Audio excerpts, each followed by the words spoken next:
अनोखा प्रेम। मैं अपने 7 साल छोटे इंटर्न के प्यार में पड़ गई, लेकिन इस वजह से उसके साथ मेरा रिश्ता आगे नहीं बढ़ा। मुझे अपनी ज़िंदगी में एक बार प्यार मिला था, जो कि मेरा इंटर्न था। वह बहुत ही अच्छा लड़का था। उसने मुझे ज़िंदगी में वो सभी अनुभव कराए थे जो कि एक लड़की को खुश रखने के लिए काफ़ी होते हैं। मैं भी उससे बहुत प्यार करती थी। हालांकि हमारे परिवार वालों को हमारा रिश्ता मंजूर नहीं था, जिसकी वजह से हमें एक दूसरे से अलग होना पड़ा। कहते हैं ना कि प्यार और ज़िंदगी के किसी भी मोड़ पर मिल सकता है। यह एहसास न केवल अपने आप में बेहद खास होता है, बल्कि आपकी कठोरता को कोमलता में भी बदल देता है। मेरे साथ भी कुछ ऐसा ही हुआ था। जब मैं पहली बार समर से मिली थी, तो मैं एक प्रकाशन कंपनी में काम करती थी। वह वहाँ एक इंटर्न के तौर पर शामिल हुआ था।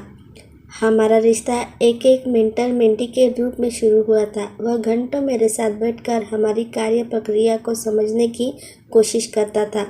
उसे काम सिखाना मेरे लिए भी नया नहीं था। ऐसा इसलिए क्योंकि गर्मियों में हमेशा ही 1-2 लोग इंटर्न के रूप में काम करने हमारी कंपनी में आते थे। हाँ, मेरे लिए यह बहुत आश्चर्य की बात थी कि मैं उसे जब भी किसी काम के लिए कहती थी, तो वह उसे बहुत ही आधे अधूरे मन से काम करता था। मैं अक्सर सोचती रहती कि इतना तेज तर्रार लड़का साधारण सा काम कैसे नहीं कर पाता है। एक दिन हम सभी साथ में काम कर रही थे कि मेरी अपने एक सहकर्मी के साथ बहुत बुरी बहस हो गई। उसने मुझे डराने के लिए गंदी गंदी गालियाँ देना शुरू कर दिया था। उसके मुंह से अपने लिए ऐसी बातें सुनकर मैं इतना ज़्यादा बौखला गई कि मैं अपने आंसुओं पर काबू नहीं कर सकी।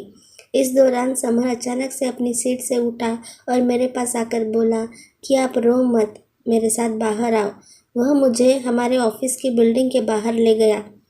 हम दोनों ऑफिस से बाहर निकले और पास के एक कैफ़े में चले गए। इस दौरान हमने एक दूसरे से एक शब्द भी नहीं बोला। ऐसा इसलिए क्योंकि एक इंटर्न के सामने खुद को इतनी कमज़ोर स्थिति में देखने देने के लिए मैं एक बेवकूफ़ की तरह महसूस कर रही थी। लेकिन सच तो यह है कि उसका यह कदम मेरे दिल को पिघलाने के लिए काफ़ी था।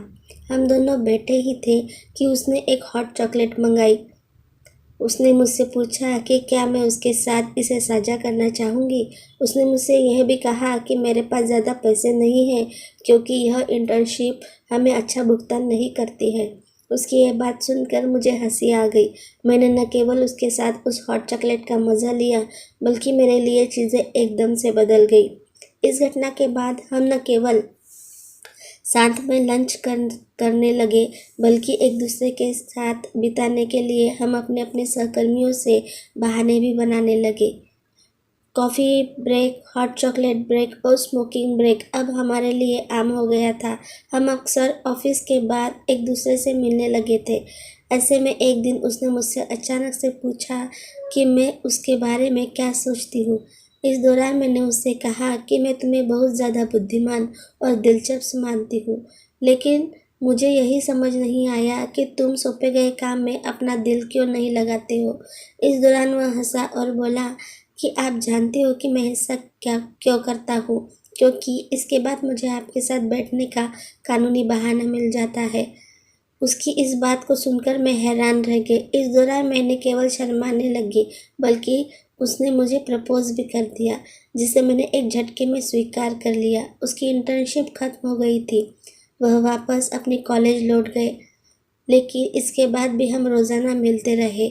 समर मुझसे 7 साल छोटा था। वह मेरे जीवन में वो इंसान था जो ढेर सारी मस्ती, उत्साह और पागलपन लेकर आया था। वह उस समय ड्राइविंग सीख रहा था। वह हर रोज़ अपने ड्राइवर को बेवकूफ़ बनाकर कार को मेरे ऑफिस तक लाता था, ताकि वह मुझे कॉफ़ी ब्रेक पर ले जा सके। इस दौरान उसका ड्राइवर एक कोने में खड़ा हुआ उसका इंतज़ार करता रहता था। हम न केवल नए नए रेस्टोरेंट में जाने की कोशिश करते थे, बल्कि मेरे मना करने पर एक दिन उसने मुझसे कहा कि मेरे माता पिता मुझे मेरी प्रेमिका पर खर्च करने के लिए पर्याप्त पॉकेट मनी देते हैं।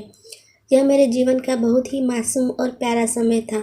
समय बीतता गया और हम दोनों एक दूसरे के प्यार में बुरी तरह पागल हो गए।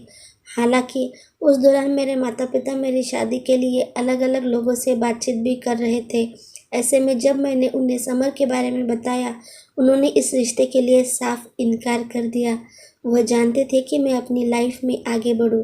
हम दोनों ने अपने अपने परिवारों को मनाने की काफ़ी कोशिशें की, लेकिन उन्होंने कभी भी इस रिश्ते को स्वीकार करने से मना कर दिया। चाहे हम एक दूसरे से कितना भी प्यार क्यों न करते हो, यह मेरे जीवन का वह समय था जब मैंने अपने दिल को एक तरफ रख दिया था।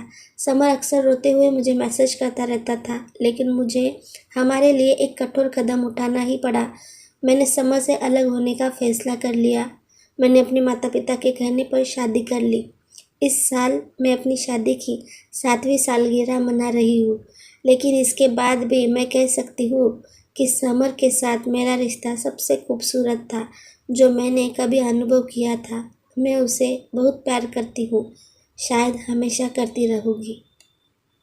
समाप्त।